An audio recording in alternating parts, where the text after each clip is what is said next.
My daughter and her friends at the middle school are super into these continuous zipper pouches, and they are super fun and easy to make. Let's get started.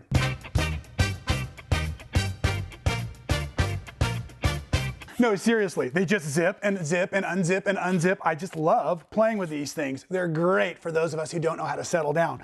But they're also super fun and easy to make, and you can make bunches and bunches in different sizes as well. These are all featuring 1.5 yards of zipper by the yard or a make a zipper, and this stuff is awesome. It's basically a whole roll for about the cost of a cheap pizza. You can get this, and it comes in a bunch of different colors, and there's a bunch of different heads on the roll itself. There's over 5 yards, so you can make a bunch of pouches with this. Like I said, we're going to use 1.5 yards per pouch, no matter what style we're making. And so the easiest thing to do is we're just going to go ahead and measure that out. And I've got a bunch of the heads on here, and I'm going to show you how to slide those here. So I've got 18 and 18 and 18 is 1.5 yards.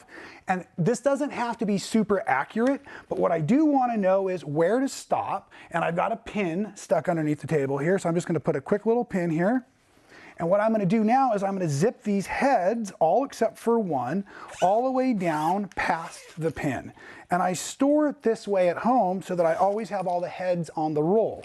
You can put the heads back on the roll very easily, but why do it if you don't have to, right? So I'm just going to slide these other zippers up. And another trick, if your zipper's ever not where you want it to be, and we want ours down at the very bottom, you can zip and re-zip to reposition the heads as you need, but you'll need 2 to do that. So I'm just zipping past that pin here, and I know I'm going fast, but I told you they're fast and easy to make, right? So I'm double checking. I only have 1 head along that 1.5 yards worth of the zipper. I'm going to pull the straight pin out, and I'm going to use my big heavy duty scissors to cut this. And here's a trick if you're ever cutting a ribbon or anything that's kind of rigid or firm. I want you to slide that all the way back to the back end of the blade of the scissor, and that way if you ever create a nick or anything, you're creating a nick at the back edge, not along the straight edge, so you don't feel that nick when you're cutting fine things like silks and satins and stuff, right? So anyway, it's just another little scissor tip. Now, like I said, we're going to start at the top end of the zipper tape, and I have the zipper head at the bottom down here secured, and because this was a brand new set of the zipper by the yard, there's also a little bit of extra that doesn't have the teeth. So right now I'm just going to trim, slide that to the back, trim that out of the way as well. And now we're totally ready to get started. Starting away from the head, we're going to fold this, and this is where all the fun comes in. So to make a square one like the one I just unzipped, it was a 6-inch fold, and I'll show you that one. I'll make that one for us right now. But these different sizes come from different folds. So I believe this was like a 7-inch fold. This was a 9-inch, great for like a toothbrush or something like that. The 7 is great for pencils and chapstick and lady stuff, whatever you need to hide in your purse, right? So 6-inch fold, we're going to come down here, we're going to find 6 inches on our board, and I'm going to fold it right sides together. So now all I'm looking at is the back side of that zipper tape. And now I'm going to come over here to my sewing machine, and we're just going to sew and sew and sew. So make sure your body's comfortable. And I'm going to start at that folded edge, and I'm going to just slide it underneath the presser foot, and I'm going to sew as close to the edges of this tape on both sides as possible, so away from the zipper itself. And I'm just going to start, then I'm going to backstitch. If any of our sewing doesn't go well, once all of this is unzipped, we can come back, move that head around, and we can fix it. But right now we want to keep it completely zipped to make sure we know how to get to the end of our project. Here we go, I'm rolling.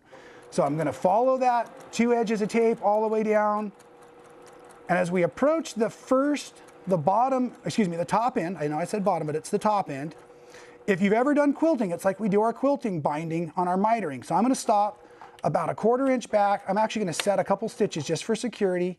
And now what I'm going to do is I'm going to corner the top piece on to this bottom piece. So this is now forming a straight line at a 45-degree angle there. Excuse me, 90-degree angle. I'm thinking so much about the sewing, I'm not doing good geometry right now. And I'm doing about 3 or 4 little back stitches right over the end of where that zipper is to secure it. And I'm going to come back in and we're going to miter that same corner again.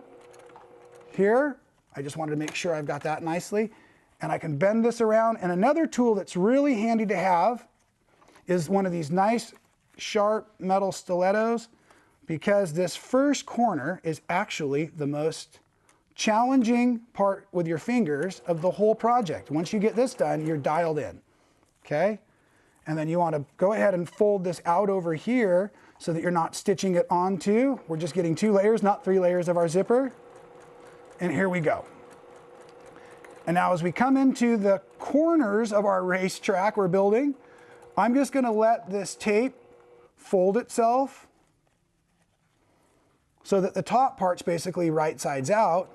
And that's going to create this little curve in here. And I'm just going to use my stiletto, and I'm going to pull a little bit from the top as I come around, and I'm just going to sew. And this is one of those spots that if it doesn't go perfect, when we unzip it later, we can fix it. There we go, we got it, easy. Okay, so now we're just going to come around here, and I'm going to follow these edges literally all the way around the zipper, and I'll go into caffeinated mode, but come back here as we get towards that last end. So fasten your seatbelts, we're rocking.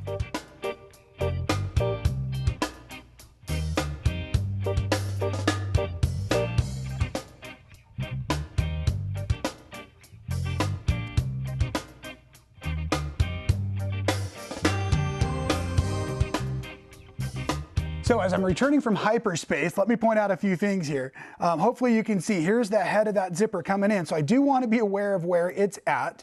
And I also need to make sure that I keep this end folded nicely. So I can, if I want to, because I'm almost to the end, I can start to zip this up, lift my presser foot just slightly, and bring that zipper head up and past where I was working. So I'm not sewing over it. And now I'm going to come towards this end, which is technically the bottom of the zipper. And as I do this again, I'm going to do that same miter like I did, but now we're going to be looking at the other edge. So I'm just going to go ahead and lock it in. And remember, we can trim the outer, we can trim this part away. So if we don't get it tucked in tidy, which makes it actually easier to secure and easier to curve, we just trim it later. Secure that zipper so it doesn't come open on us ever. And we're going to get ready for that last corner. Here, back. And now we don't want to just hit the gas. We're going to sew to the fold, but we need to make sure we leave our zipper open a little bit. And when I moved it, I set it so I can open it and now leave what will be an opening I can get my fingers in later. I can drop this down and not have to sew near it. And I still know right where my fold is going to be. So I'm coming into that fold right now. Let me pinch it nice and secure. And here we go. And as I come back, I'm going to just backstitch to secure that beautiful. And sometimes your zippers will have a tendency to get caught up on these little thread tails. So of course you want to trim those out of the way. Like that. Now I promised you I'd show you how to trim this. So make sure you don't have any of your other zipper. That's just that part at the bottom end. And I'm going to come around here. Oops, I should have done that at the back. I taught you that earlier. Got so focused on making a nice corner. There's going to be one more up here. So let's go ahead and do that as well. Just like that. Okay, now we get to turn it right sides out. And when you first start to play with it, you may have to go around a little ways to get back to where it starts and stops. But it does, it's continuous zipper. Like I said, it goes all the way around. I'm almost there, I'm almost there. And now I'm at the stopping point, so you could just open this up and fill it with all your little treasures like that, and then drop it in one of those other great bags we show you how to make right here at Man Sewing. Thanks for being a Man Sewing fan. It's great to have you out there encouraging me to create fantastic new content. If you've missed any of the videos, we've got links for you here and here. And while you're checking those out, make sure you're subscribed. We don't want you to miss any of the action.